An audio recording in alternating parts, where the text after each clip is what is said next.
Hai guys, sobat teman-teman pemirsa. Jumpa lagi dengan saya, Kipelet Asmoro. Saat ini saya Kipelet Asmoro akan menyampaikan kisah mistis Kos Bantul. Kisah ini diceritakan oleh narasumber kita, Mas Atar. Jadi tahun 2014, Mas Atar dan 3 orang temannya, Roy, Bayu, dan satu lagi, mereka berempat adalah siswa SMA dari Jakarta. Baru lulus SMA dari Jakarta, 2014 itu mereka daftar kuliah di UMY, Universitas Muhammadiyah Yogyakarta. Akhirnya mereka carilah kosan yang view-nya agak berbeda dengan kosan yang lain. Dapatlah mereka sebuah rumah kos baru, kosan baru di daerah Bantul.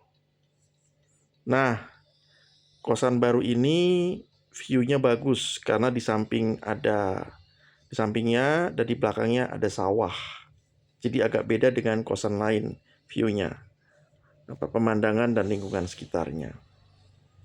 Nah, kosannya ini adalah satu bangunan 4 jajar, 4 kamar kos yang sudah jadi. Sementara waktu itu di samping mereka ada bangunan kos lain 2 lantai ditambah rooftop, namun belum selesai. Jadi di kosan itu mereka berempat adalah penghuni pertama kosan itu. Nah, awal-awalnya mereka berempat suka yang namanya teman dari Jakarta, mereka selalu main di kamarnya si Roy, ya. Mereka suka main sampai malam, kadang sampai jam 1, ketawa ketiwi sambil main PS gitu ya, PlayStation. Nah, satu hari setelah mereka beberapa lama di kosan itu, kosan yang di sebelahnya udah jadi. Yang di sebelahnya itu udah jadi, yang kosan di sebelahnya, dan baru keisi 1, ya. 2 lantai tambah 1 rooftop. Dan keisi 1 itu adalah seorang mahasiswa tingkat akhir, sementara mereka berempat adalah mahasiswa baru. Nah, mahasiswa tingkat akhir itu namanya Faras. Dia tinggal di lantai 2 kosan sebelah, ya, yang masih satu komplek itu. Nah, satu hari 4 orang ini kan sedang main PS gitu ya.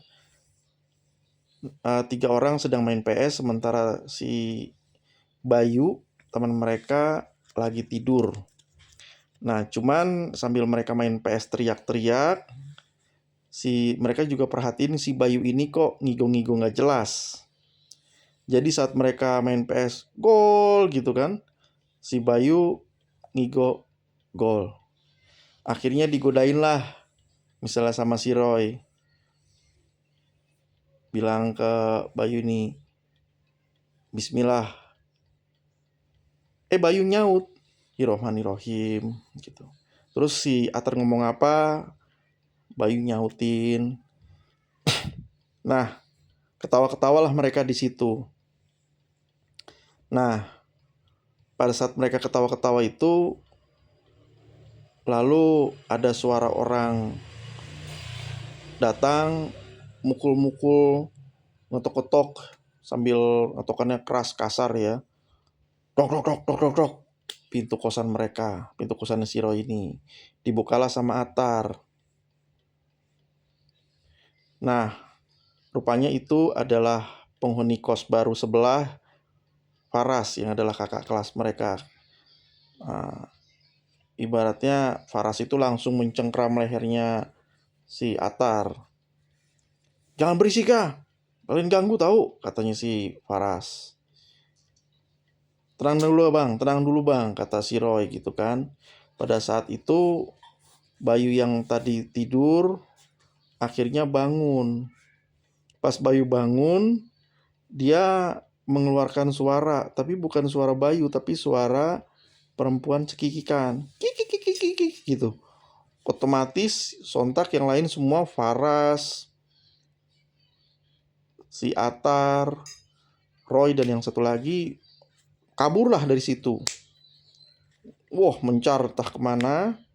Kemudian setelah selang 15 menit mereka balik lagi karena mereka menyadari bahwa si Atar, si Roy, dan yang satu lagi balik lagi, sementara si Faras sudah kembali ke kosannya di lantai 2, kosan sebelah. 3 orang itu balik lagi karena mendapati bahwa menyadari bahwa Bayu ini kan sendirian posisi tadi tidur. Pas mereka bertiga sampai, mereka melihat Bayu posisi tidur. Ya udahlah, mereka akhirnya tidur di situ sekalian. Mereka berempat lah tidur di situ, nggak mencar. Nah, kemudian besoknya mereka nanya sama Bayu, kok kamu kayaknya semalam kesurupan? Bayu menyangkal, gimana mungkin kesurupan, saya nggak ngapa-ngapain, katanya si Bayu. Ya akhirnya malamnya mereka main lagi PS lah sampai jam 11-an. Pas jam 11-an sambil mereka main PS sambil ketawa-ketawa gitu, mereka mendengar ada suara orang berlari-lari terus ketuk pintu mereka, tok tok tok tok tok tok tok tok tok. Dibukalah sama Roy. Ternyata itu adalah Faras yang semalam gedor-gedor pintu. Faras mukanya pucet. Terus Faras ditenangin sama Atar. Kenapa bang? Kenapa bang? Kayaknya abang sesuatu nih. Abang gak apa-apa kan? Kata si Atar. Terus si Faras bilang, gue liat kuntilanak. Gue liat kuntilanak. Kata si Roy, di mana bang? Di atas katanya. Ayo ke atas, ke rooftop. Akhirnya mereka berempat akhirnya ikutlah sama si Faras ke kosan sebelah, ke rooftopnya. Mereka di situ ngelihat nggak ada apa-apa. Di mana tadi katanya? Di mana tadi liatnya? Kata si Atar. Gue lagi sebat tadi di sini. Lagi santai, lagi nyantai, terus nyanyi-nyanyi terus gue sebat ngerokok di sini. Pas gue nengok ke sebelah, ternyata ada kuntilanak di atas atap kosan kalian, kata si Paras. Tapi nggak ada tuh, kata si Atar. Mana itu nggak ada.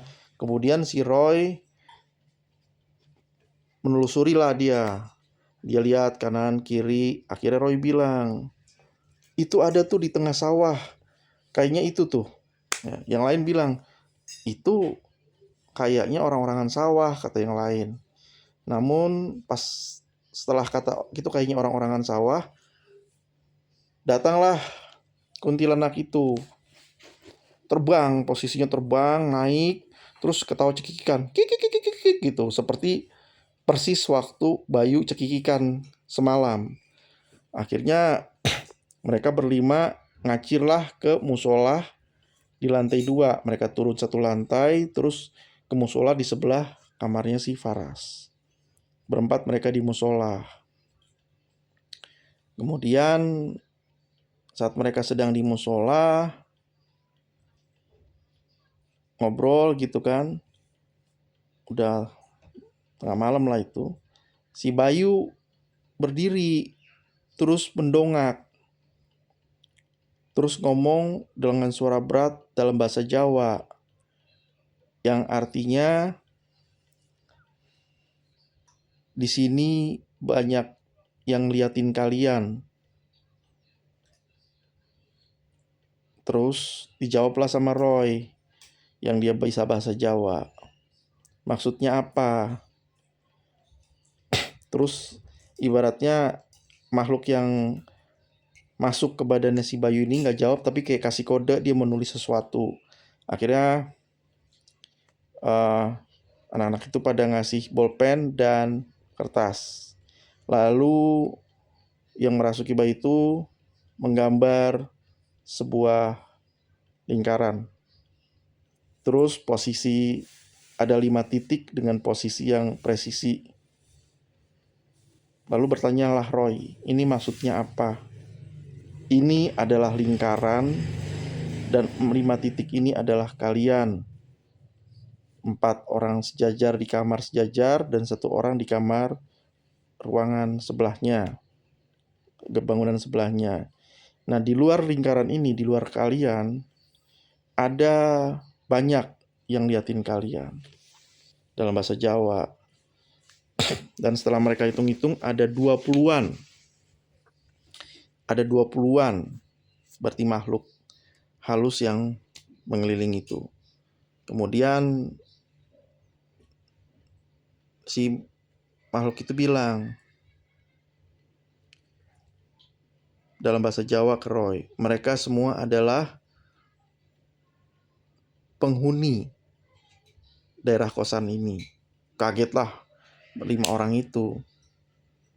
Nah, kemudian